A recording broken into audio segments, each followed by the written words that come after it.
Hi everyone. Today I want to talk to you for a few minutes about how dieting is killing your diet. I'm going to give you some information that's going to be strange but true. As you go through this presentation, the important thing for you to remember is that I'm not going to try to sell you anything now or at any point in this series. It's not intended to be able to sell any products at all. I don't even have any products to sell to you. It's an interesting look at how the body works against you when you diet, though, and how that can prevent sustained and prolonged fat loss. So for people who dieted in the past, you've undoubtedly experienced this phenomenon that we're going to describe, and it left you feeling hungry, frustrated, and demoralized. I think that having a better understanding for why this occurs can end up having people feel much better. So the objectives for today would be to have you be able to describe metabolic adaptation by the end of this presentation, its physiological underpinnings and its implication for dieters, and then describe the potential risks that are associated with this yo-yo dieting phenomenon where your weight fluctuates radically over the course of time. Seems very strange that we're about to start talking about people who are starving when we were just talking about people who had either overweight or obesity. And the interesting thing is that this is actually something that seems diametrically opposed but has so many interconnections that you need to understand one to truly understand the other. So due to war, famine, or anorexia nervosa, people can become severely underweight by starving themselves. And you think that they would die based on that level of starvation, but they can survive for weeks or even months when you thought that they would end up starving due to their conditions. And that's because the body has adapted evolutionarily to be very good at dealing with starvation. The body responds by decreasing concentrations of this chemical called leptin, and that's indirectly related to dropping concentrations of more biologically active forms of thyroid hormone called T3, and we'll talk about that a lot more later on. But also energizing substances like adrenaline, or what we call epinephrine. So by taking away some of this T3, by taking away some of that adrenaline, you decrease the number of calories that your body needs to live. It doesn't make you function in your optimal state. It'll make you feel really sluggish. It can reduce your body temperature. It can slow your heart rate. All the things that it's trying to do in order to be able to save calories. A very effective process. Now, some people do this much more effectively than other people. And in times of starvation, in times of famine, or in people with anorexia nervosa, those people can end up living for a much longer period of time before they end up succumbing to their starvation. By the same token, though, these adaptive effects, once you start refeeding these people, doesn't go away right away. It takes a long period of time until the person starts having a more normal metabolic response to the reinitiation of calories. The body's response to starvation is surprisingly similar to that of overweight or obese people when they are crash dieting, and that's what we're going to be talking more about today. So let's talk for a minute about the show The Biggest Loser and what it really taught us about weight loss. So 14 of the original competitors on The Biggest Loser lost an average of 128 pounds by the end of the show, but 6 years later, when researchers went and they looked at those people, they found that they had gained back almost all of those pounds. And when they evaluated those competitors 6 years later, they found that they required almost 500 fewer calories each day to maintain their weight than you or I would. They've metabolically adapted themselves. This is 6 years later. We might have just assumed, oh, well, they fell off the wagon. Well, they must not have had good willpower. But here is another very plausible reason for their weight gain. They would have needed to continue to do an hour or two of vigorous exercise every day, not to burn additional calories over and above what a normal person would have, but just to do that to overcome the loss of calories being burned due to metabolic adaptation.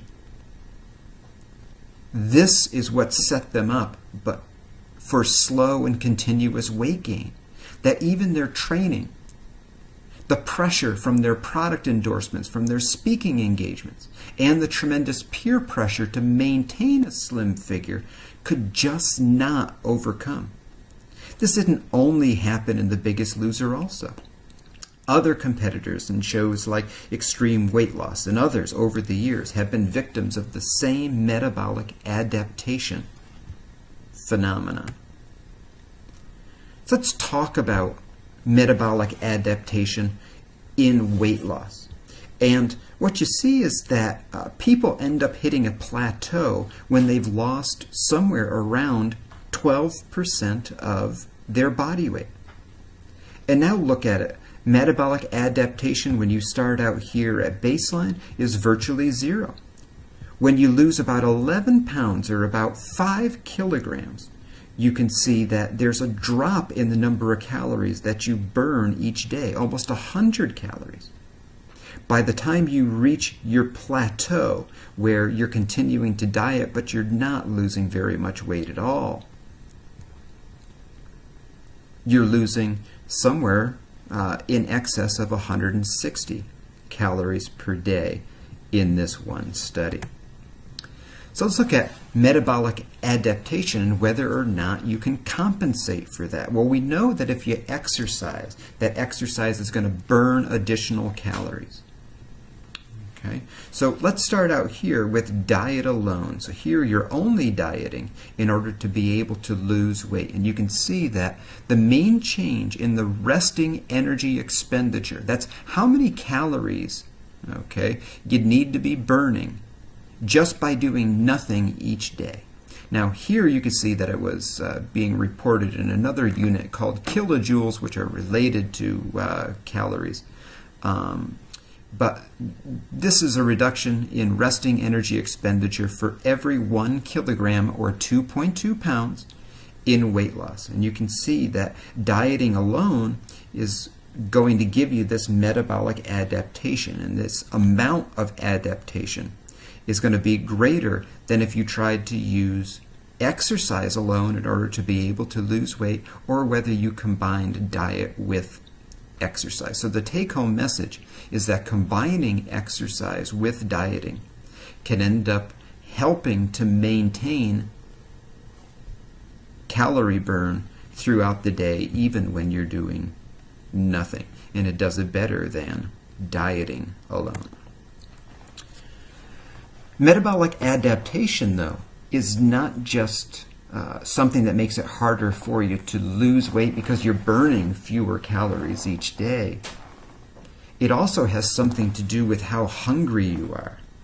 So here they look at metabolic adaptation in terms of how many calories you're burning each day. And you can see that as you metabolically adapt more and more, which means that you burn fewer and fewer calories over the course of time, that the people with the greatest metabolic adaptation experience the greatest amount of hunger. So each of these triangles is a different person in the study, and then you can see that when you come up with this trend line in between for the overall trend that's happening, it's actually a pretty strong trend in order to be able to show greater amounts of metabolic adaptation not only make it harder for you to lose weight because you're burning fewer calories, but also because it makes you feel hungrier than you would have. Now we're going to focus in specifically on thyroid hormone. And this story is not something that is only described in the area of thyroid hormone. There's other things too. But thyroid hormone is one of the players. And I think if you can understand thyroid hormone, you can understand that other things are going on in a very similar sort of way. So your thyroid gland makes something called T4 thyroid hormone. And it's good. It's relatively potent in helping you be able to burn calories throughout the day. All of the T4 that you get in your bloodstream has come originally from your thyroid gland. Now, T3, only 30% is actually released from your thyroid gland. The rest of the T3 that you have floating around in your body has been converted from T4 into T3, right? And it does that outside the thyroid gland, something that they call peripheral conversion. You can see, though, that T3 is much more potent than T4 as a body revving substance. So getting more conversion to T3 will help you burn more calories. Getting less conversion will help you burn fewer calories. Now let's talk about this other thing called RT3, or reverse T3. So if one of the molecular configurations on T3, instead of showing up in this configuration, if it ended up showing up in that configuration on the end with this moiety, then you had no biological activity.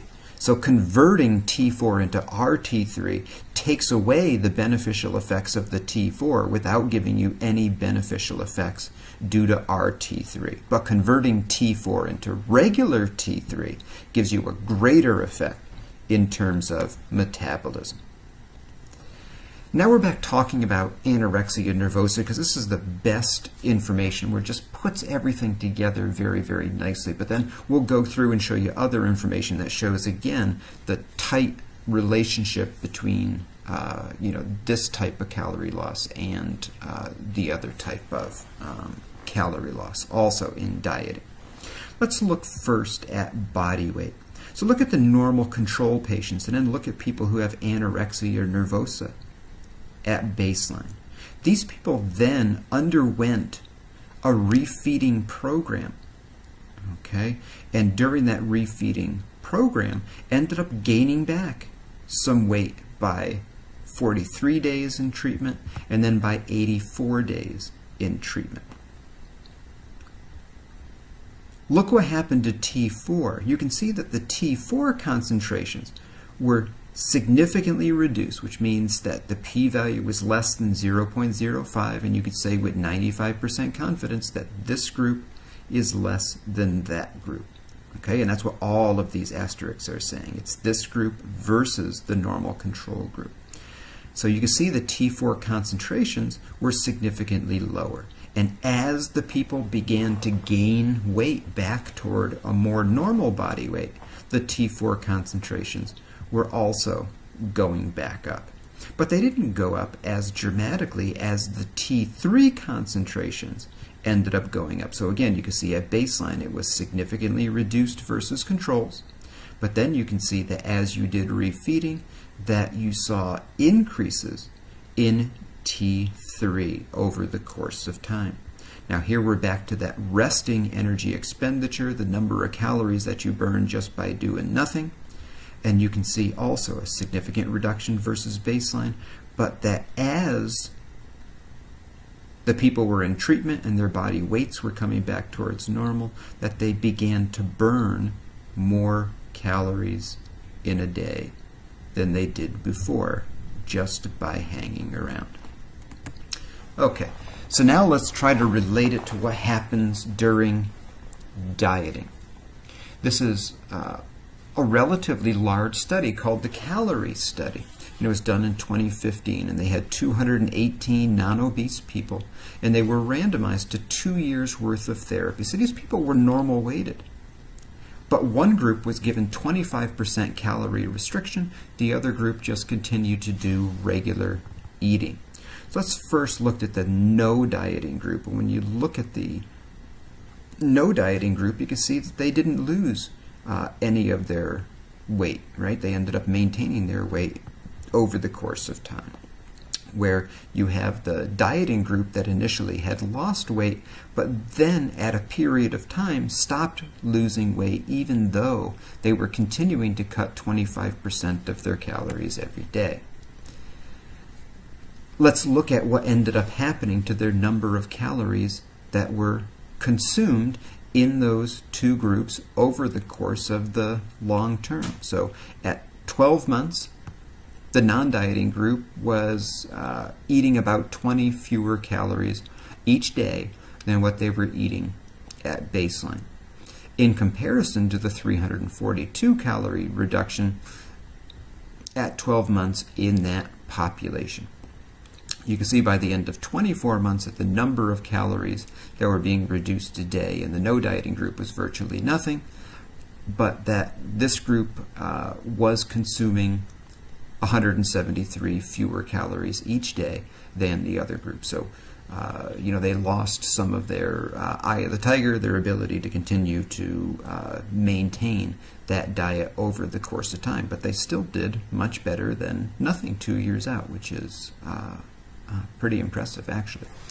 If you look at the resting energy expenditure and what happened over the course of time, virtually no change in the no dieting group. Why would they? Because they were still consuming virtually the same number of calories that they were doing before.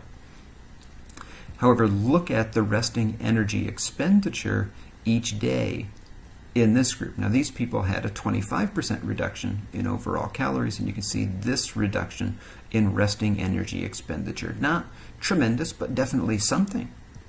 Okay? Now let's go down to total daily energy expenditure. So this is exercise plus resting all put in together. You can see again virtually no change in the group that was not doing any dieting. But now you see a much more profound drop, close to 200 calories a day when you look at the fewer number of calories that they were burning during exercise and the number of calories that they were burning just at rest. And as we would anticipate, the T3 concentrations are reduced much more potently in the calorie restriction group than was occurring in the no dieting group. And then the hormone called thyroid stimulating hormone that tries to get you to make more thyroid hormone actually went down in both groups, but it went down much more potently in the group that had calorie restrictions. All of these effects, you can say with 95% confidence, are different. This group is different from this group as a result of calorie restriction. So here is a trial looking at two different diets. So let's think about this. Over the course of a 24-week period, looking at weight loss and thyroid hormone, they had 15 obese women at the beginning. So let's start by looking at what ended up happening at 12 weeks in terms of the amount of T3 hormone that was created, okay, during the 1200 calorie diet and the 400 calorie diet. So both of these groups are dieting. They dieted for the same period of time. But you can see that there was a slight increase in or a slightly greater drop in T3 hormone in the group that had the more severe diet. By 24 weeks, okay, it was less pronounced overall. Our T3 went up in both of those groups. So again, by making less T3, you're burning fewer calories. By making more RT3, you're also burning fewer calories. Now let's look at the weight loss. At 8 weeks, you can see that there's a pretty profound difference. So having a diet with only 400 calories each day, that's a really severe diet, gave you greater results. And those greater results were also seen extending all the way out to 12 weeks. Okay, 13.2% weight loss versus only 7.4% weight loss. That's pretty good. Now let's look at what happened going from 12 weeks to 24 weeks. Again, we're talking about a population where one is eating 1,200 calories a day, the other is eating 400 calories a day. We would expect to see a much more potent weight reduction that would have continued from 12 to 24 weeks, but we don't. We see hardly any additional weight loss even though they doubled the amount of dieting time. Only 3.5 more pounds for 12 weeks of additional dieting. Okay? What happened? They hit the plateau somewhere around 12 weeks, just like most people do when they're dieting. And even though they stuck to it, they continued to suffer with only 400 calories a day. They got very little bang for their buck. Now let's talk about yo-yo dieting.